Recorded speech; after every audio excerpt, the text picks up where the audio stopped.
It wasn't the smoothest day.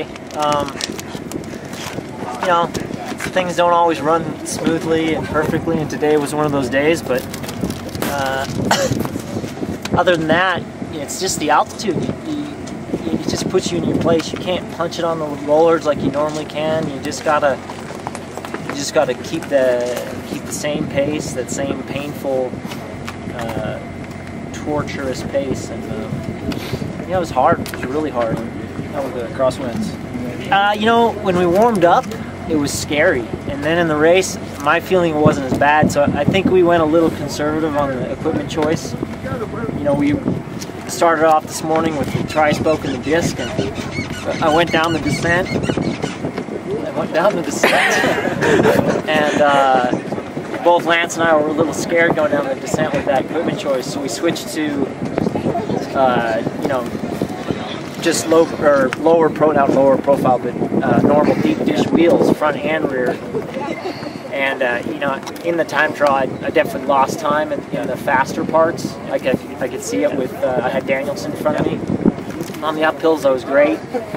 I was pulling back time on everybody, but I just couldn't go as fast on the other parts. And you know, I don't really regret that, because as we were discussing the equipment choice, the situation of Stegmans came up in Paris-Nice. And number one goal is we don't want that to happen. We're here at the Tour of the Gila for training. We're preparing for California, and I didn't want to turn into a sale and end, you know, my hopes for not just California, but even the Tour de France is not that far away. So a little conservative on the equipment, but again, that's a smart choice, I think. And while it may have cost me a few seconds, you know, here and there, it doesn't matter. I feel great.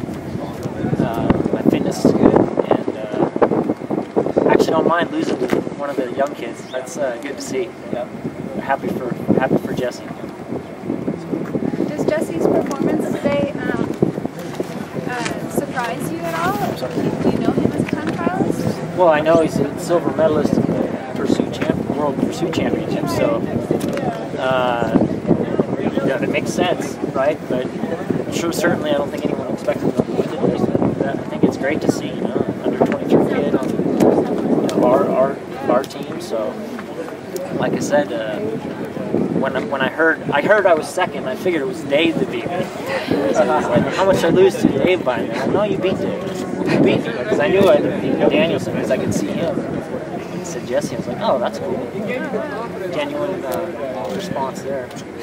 Levi, with the way that after the TT, who are you most worried about on GC now going into Sunday? Well, I think, you know, Tom is probably, if not the best, one of the best altitude riders in the world. So, I think he's the one to worry about. Obviously, Dave is strongest too, so gotta watch those guys. I don't have to look at the results for everything else. So you mentioned that it didn't go as well as you expected. So what was wrong? Not working well out there for you? Just, you know, some things before the start. The bike, and I didn't leave myself enough time for I got to the start here pretty flustered. I thought I missed my start, so it wasn't that simple.